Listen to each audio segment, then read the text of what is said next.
Hello guys, for today's video, magpapalit tayo ng breaker. Main breaker. Ito yung ating bagong breaker. Ito yung mini-maintain ko. Ayan o, 200 amperes. Sobrang init. Ayan o.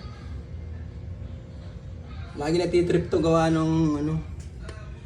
So hindi kaya, kailangan natin mag-upgrade. Yung main line naman malaki. Ayan o. Yung kanyang wire.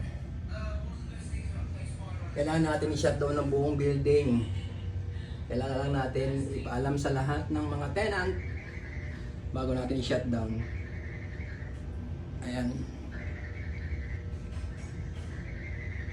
Ayan ang ating ngayong gagawin. Guys! Sa wakas natapos